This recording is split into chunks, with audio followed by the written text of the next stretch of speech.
Call of Duty Vanguard. Should you pre-order? Well, yeah, there's more Cold War gameplay in the background. I just have a lot of it, and I just don't know what to do with it, to be completely honest. So if y'all could be, like, really nice, just suffer through watching this. I mean, it's not horrible. I do pretty okay, but, like, hey, Call of Duty Vanguard, should you pre-order?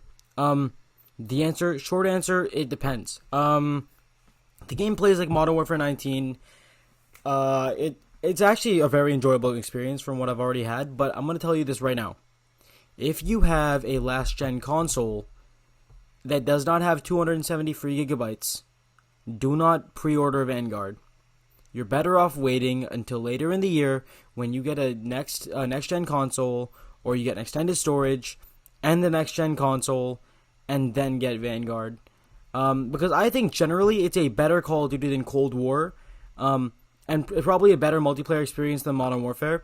And of course, Warzone's metas for the next year are probably going to be dominated by Vanguard guns. So if you want to keep competitive in either of those games, you're going to want to have Vanguard. But I'm going to say it, you're better off just skipping Vanguard for now and buying it on your PlayStation 5 or your Xbox Series X if you have it already, or you're planning on getting one within the next year. If you have a PlayStation 4, Xbox Series S, or Xbox One X or whatever, I recommend that if you want to get it, go for it. Spend the $10 down the road to upgrade it later. But you're going to have a lot of reliability issues unless they're able to fix a lot of these graphical bugs with the consoles. I think what the main issue is that they're trying to push the textures and everything far beyond Modern Warfare to try to have a better graphical improvement from that game. And the problem that ended up causing is that it's now a little too demanding for consoles to run the game reliably. And you'll have a lot of texture freakouts, you'll have a lot of packet losses and stuff, and it's going to be a little unreliable for you. I think personally that Vanguard is a good game. It's worth buying if you have the free storage space and you have a next gen console. Quickly going over what I like about the game and what I don't like about the game. Definitely the maps are a big plus. The weapon variety is a big plus. The best part about it is that the guns are really, really nice feeling. They're kind of like Modern Warfare guns in the way that they feel. The game itself is enjoyable to play. It's going to be enjoyable. It's going to be refreshing compared to Cold War and Modern Warfare. Regardless of which one you liked or didn't like, it's going to be a different experience. Closer much to Modern Warfare, which I enjoyed more than Cold War. So in that sense, I think it's definitely worth getting. Looking at the other reasons why I like it, the map design is pretty good. The maps are a lot larger than you'd have in Cold War, the small 3-lane maps, but that's also combated by the combat pacing, which will add another dimension to multiplayer as an experience, and it'll also make it more fun to play. The maps that I've played are the Red Star. I've played Eagle's Nest, the Hotel one, and then the Tropical one. I forget the name of them all, but they're pretty good maps. I think they're really enjoyable and really fun to play. Definitely feel like that Red Star is the weakest of the one that I've played. I think that Champion Hill, it's fun. It may not be everybody's cup of tea, but it's kind of like Gunfight put on its head in a tournament style, and I think it's really cool. Definitely worth checking out if you enjoy the alpha, or if you've seen gameplay and you thought it was interesting, might be fun to get. Now, along with just multiplayer, of course, you're going to be getting the game for 2 other game modes, being campaign and zombies. I'm going to take a quick look as to what they're going to look like and why you might or may not want to get it. If you want to get it for the classic World War II feel of rushing Omaha Beach, or rushing the fields, or doing the same thing to Okinawa or Iwo Jima, you're not going to get that experience. What you're going to be doing is you're going to be going behind the lines as the first special operations operatives during World War II. That's pretty much what they've outlined for you. They're not going to be giving you that full war experience. You will be getting it, but not the way you'd expect.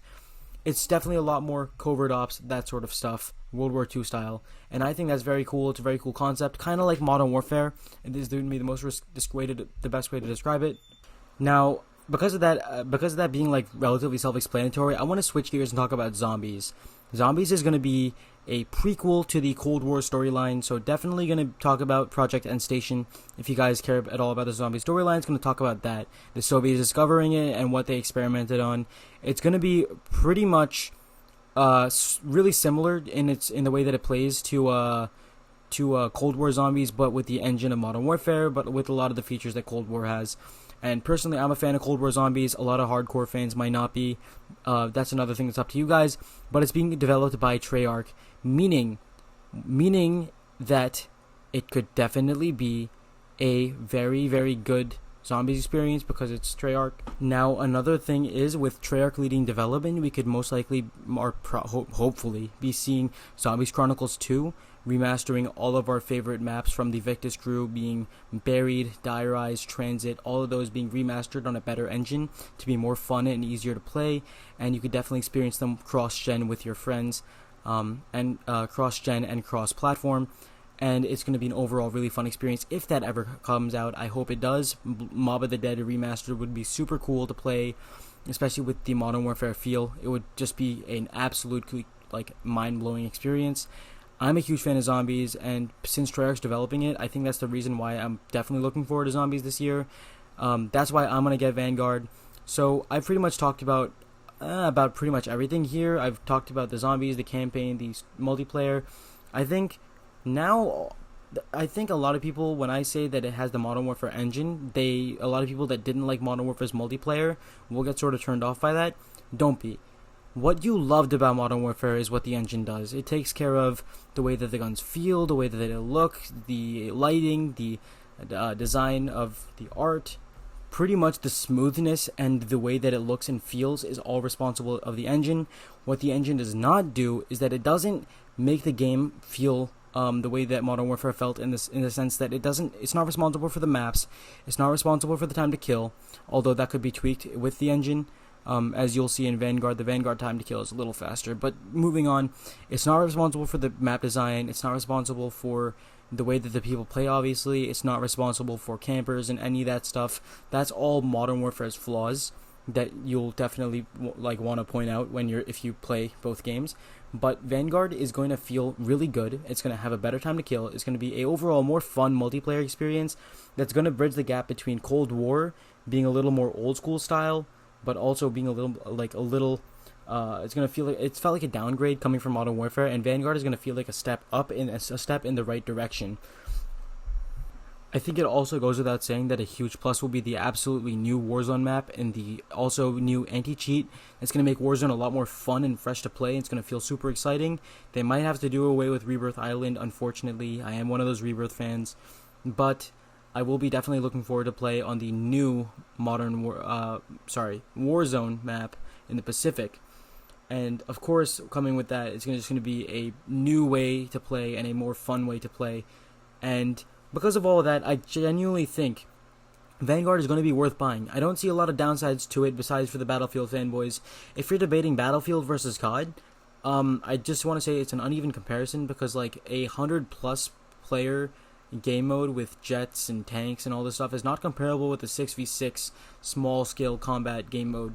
And also the campaign will be coming later for Battlefield. And it has there's a zombies mode that you can't really there's no comparison to that in Battlefield.